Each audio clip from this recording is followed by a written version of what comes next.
दोस्तों, साल 1960 में गुजरात के जूनागढ़ जिले में एक छोटे से गांव का एक युवा जिसके पास जेब में महज 400 रुपए थे। नाम था धीरूभाई अंबानी। ये कहानी किसी बिजनेस क्लास की नहीं बल्कि उस भारतीय मिडिल क्लास परिवार के लड़के की है जिसने एक समय पर पैसों की तंगी के कारण पढ़ाई छोड़ दी थी। उन्हें लाला कहकर चिढ़ाया जाता था, पर उन्हें यह शब्द बुरा नहीं लगता था। वो जानते थे कि भारत में लाला का मतलब है जो पैसे को समझते हैं और उसे कंपाउंड करना जानते हैं। हम में से ज्यादातर लोग मिडिल क्लास फैमिली से आते हैं।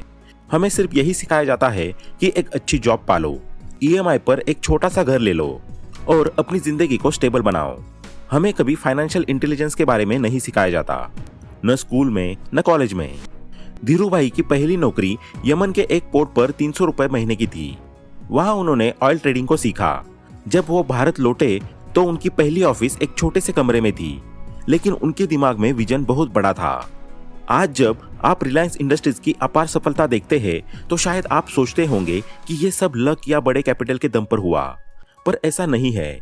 ये सब उस फाइनेंशियल इंटेलिजेंस का नतीजा था जो धीरूभाई ने अपनी शुरुआती जिंदगी में ही सीख लिया था। उन्होंने समझा कि एक पुअर या मिडिल क्लास आदमी का कैश फ्लो कैसा होता है और एक रिच आदमी का कैश फ्लो कैसा होता है। उन्होंने कभी भी पैसे कमाते ही उसे एक्सपेंडिचर में नहीं डाला, बल्कि उन्होंने एसेट क्रिएशन पर ध्यान दिया।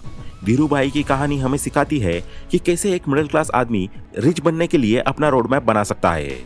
और ये सब शुरू होता है कैश फ्लो स्टेटमेंट को समझने से। इस वीडियो के अंत तक आपको पता चल जाएगा कि फाइनेंशियल इंडिपेंडेंस का रास्ता क्या है और आप भी अपने जिंदगी को एक फाइनेंशियल मास्टरपीस कैसे बना सकते हैं। तो चलिए शुरू करते हैं। फर्स्ट है कैश फ्लो स्टेटमेंट। दोस्तों, फाइनेंशियल इंटेलिजेंस का पहला लेसन कैश फ्लो स्टेटमेंट को समझना है। रॉबर्ट कियोसाकी की book rich dad poor dad में यह कॉन्सेप्ट बहुत गहराई से समझाया गया है। यह बताता है कि पैसा आपकी जेब में कैसे आता है और कैसे आपकी जेब से बाहर जाता है। गरीब, मध्यम वर्ग और अमीर तीनों के कैश फ्लो बिल्कुल अलग होते हैं। सबसे पहले बात करते हैं गरीब आदमी की। उनके कैश फ्लो का हिसाब बिल्कुल सीधा होता है। वो कहीं से जॉब या छोटा मोटा काम करके इनकम कमाते हैं और उस पैसे को सीधे एक्सपेंडिचर में खर्च कर देते हैं। किराया, खाना, जरूरत की चीजें। क्योंकि इनकम कम होती है इसलिए उनके पास कोई सेविंग्स बचती ही नहीं। इसीलिए सेविंग्स की कहानी वही खत्म हो जाती है। वे महीने दर महीने सर्वाइवल मोड में जीते हैं। अब आते हैं मिडिल क्लास पर।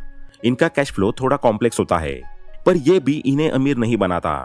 मध्यम वर्ग इनकम तो ठीक ठाक कमा लेते हैं और उस इनकम में से थोड़ा बहुत जमा भी कर लेते हैं, लेकिन वे साथ में एक और चीज जमा कर लेते हैं जो है लायबिलिटीज, जैसे car EMI, home EMI, latest phone की किस्त। ये सब उनके लिए लायबिलिटीज है क्योंकि ये उनकी जेब से पैसा बाहर निकालती है। रॉबर्ट कियोसाकी के अनुसार जिस घर में आप रह रहे हैं वो भी लायबिलिटी है क्योंकि वो हर महीने आपकी जेब से टैक्सेस और मेंटेनेंस कॉस्ट के रूप में पैसा बाहर निकाल रहा है। मध्यम वर्ग को लगता है कि वो अमीर बन रहा है क्योंकि उसके पास एक महंगी कार या बड़ा घर है, जो कि सिर्फ एक तरह का शो ऑफ है।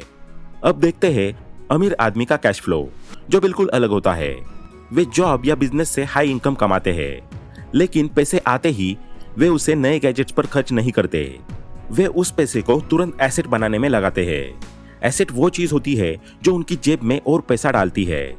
इन एसेट से जो इनकम आती है उससे वे अपनी लायबिलिटीज और एक्सपेंसेस को फंड करते हैं। उनका प्राइमरी गोल हमेशा एसेट क्रिएशन होता है, जिससे एक इनकम स्ट्रीम बनती है जो उनकी मुख्य जॉब या बिजनेस पर निर्भर नहीं होती। यह सबसे बड़ा माइंडसेट शिफ्ट है जो आपको पुअर से रिच की श्रेणी में ले जाता है। अब नेक्स्ट सेकंड है एसेट क्रिएशन। दोस्तों, अगर आप मिडिल क्लास है और जॉब कर रहे हैं तो फाइनेंशियल इंटेलिजेंस आपको एसेट बनाने का रोड मैप देती है। चलिए इसे राकेश की कहानी से समझते हैं। राकेश एक टेक कंपनी में जॉब करता है। उसकी सैलरी 50,000 रुपए है। अब उसने इनकम कमाते ही आईफोन या एक्सपेंसिव क्लॉथ्स नहीं खरीदे। उसने सोचा कौन सी चीज है जो मेरी जेब में पैसा लाकर दे सकती है। राकेश वाराणसी से था, जहां टूरिज्म का बहुत पोटेंशियल है। उसने अपनी सेविंग से होटल के नजदीक में ही एक मोमोज का स्टॉल लगाया। यह स्टॉल उसका पहला एसेट बना। उसने अपने पिता को स्टॉल संभालने को कहा ताकि वो अपना जॉब कंटिन्यू रख सके। कुछ ही महीनों में उसके पहले स्टॉल से प्रॉफिट आने लगा और धीरे धीरे इन्वेस्टमेंट की रकम भी रिकवर हो गई और उसने दूसरा फिर तीसरा स्टॉल भी लगा दिया।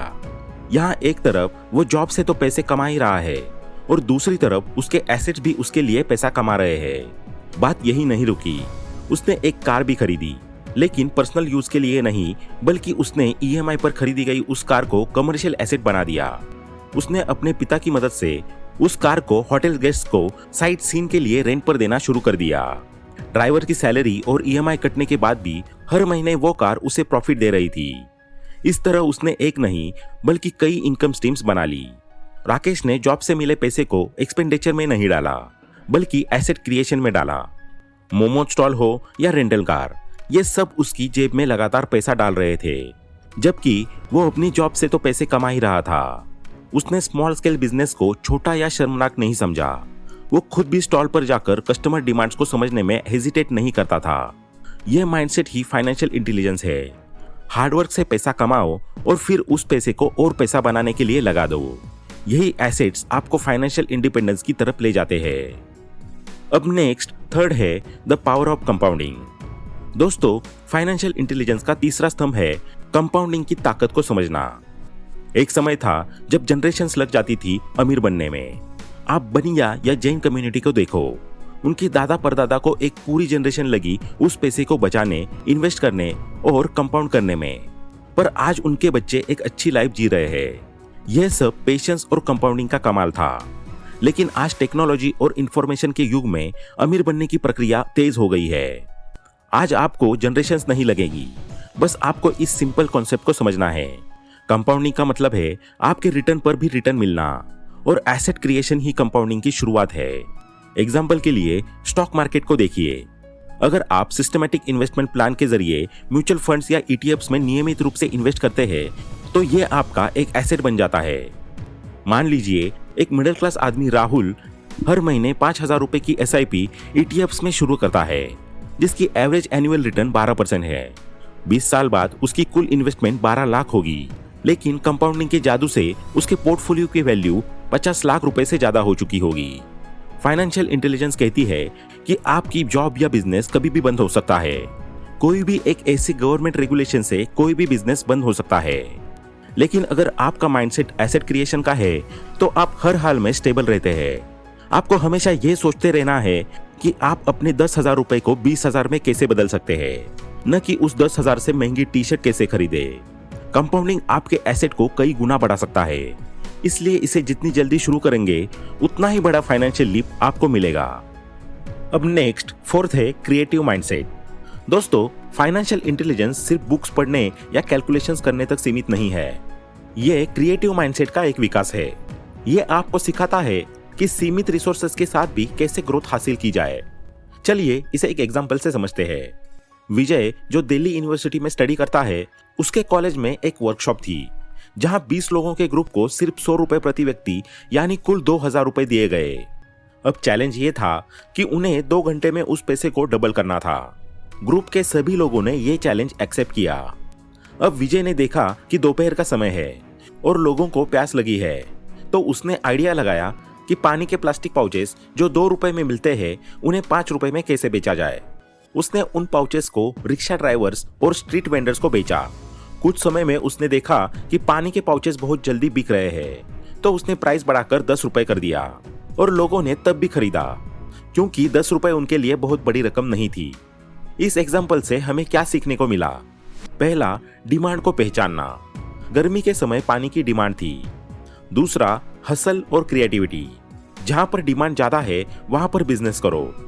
तीसरा, स्मॉल स्केल बिजनेस में कोई शर्म नहीं करनी चाहिए। फिर आप लोगों के पास जाकर पानी के पाउच ही क्यों न बेच रहे हो। यह हमें सिखाता है कि पैसा कमाने के लिए हमेशा हाई लेवल जॉब या ह्यूज कैपिटल की जरूरत नहीं होती। अगर आपके पास क्रिएटिव माइंडसेट है तो आप कम कैपिटल से भी एसेट बना सकते हैं। यह माइंडसेट ही आपकी फाइनेंशियल इंटेलिजेंस को बढ़ाता है, और जैसे जैसे आप एसेट बनाने लगते हैं तो आप मेंटली स्टेबल हो जाते हैं, क्योंकि अब आप सिर्फ एक इनकम सोर्स पर निर्भर नहीं है। अब लास्ट फिफ्थ है वेल्थ क्रिएशन का रोड मैप और एक्शनेबल स्टेप्स। दोस्तों, अगर आपको बिजनेस करना नहीं आता तब भी आप फाइनेंशियल इंटेलिजेंस का इस्तेमाल कर सकते हैं, क्योंकि हर कोई बिजनेसमैन नहीं बन सकता, लेकिन हर कोई स्मार्ट इन्वेस्टर जरूर बन सकता है। चलिए देखते हैं वेल्थ क्रिएशन के लिए 4 एक्शनेबल स्टेप्स कौन से हैं। पहला, जॉब से कैश फ्लो। अपनी जॉब या एक्टिव इनकम को अपना प्राइमरी कैश फ्लो बनाएं। अपने एक्सपेंडिचर को सीमित रखें। दूसरा, इन्वेस्टमेंट को एसेट बनाएं। अपनी सेविंग्स का एक निश्चित हिस्सा पैसिव इन्वेस्टमेंट में डालें। आज के दौर में सबसे आसान और लो रिस्क तरीका है म्यूचुअल फंड्स और ईटीएफ्स में एसआईपी शुरू करना। ये इन्वेस्टमेंट्स आपके लिए एसेट बन जाते हैं जो लॉन्ग टर्म में आपके इन्वेस्टमेंट को बढ़ाते हैं। स्टॉक मार्केट या ईटीएफ्स में इन्वेस्टमेंट करना अब सिर्फ अमीरों का काम नहीं रहा, बल्कि ये हर किसी के लिए एक्सेसिबल है। तीसरा, फाइनेंशियल एजुकेशन। हमेशा फाइनेंशियल इंटेलिजेंस हासिल करते रहे। स्टॉक मार्केट और ईटीएफ्स को स्टेप बाय स्टेप सीखें। जितना आप सीखेंगे उतने स्मार्ट इन्वेस्टमेंट डिसीजंस आप ले पाएंगे। एसेट से एक्सपेंडिचर। हमेशा एसेट से आने वाले पैसे से ही अपनी लग्जरीज यानी एक्सपेंडिचर को फंड करें। ये आपको फाइनेंशियल इंडिपेंडेंस की तरफ ले जाएगा। फाइनेंशियल इंटेलिजेंस सिर्फ एक बुक का नाम नहीं है, ये एक माइंडसेट है जो आपकी आने वाली जनरेशंस की लाइफ को बदल सकता है, जैसा कि धीरूभाई अंबानी ने किया। ये एक लाइफ स्किल है जो आपको मिडिल क्लास की सोच से बाहर निकालती है। ये आपको सिखाती है कि स्ट्रगल के दौर में भी कैसे क्रिएटिव रहना है और स्मॉल कैपिटल को लिवरेज करके कैसे बड़ा फाइनेंशियल एम्पायर बनाना है। तो दोस्तों, आज के इस वीडियो में इतना ही। आशा करते हैं कि आपको ये वीडियो पसंद आया होगा। वीडियो पसंद आया हो तो लाइक करें, शेयर करें और चैनल को सब्सक्राइब करना ना भूलें। Thanks for watching.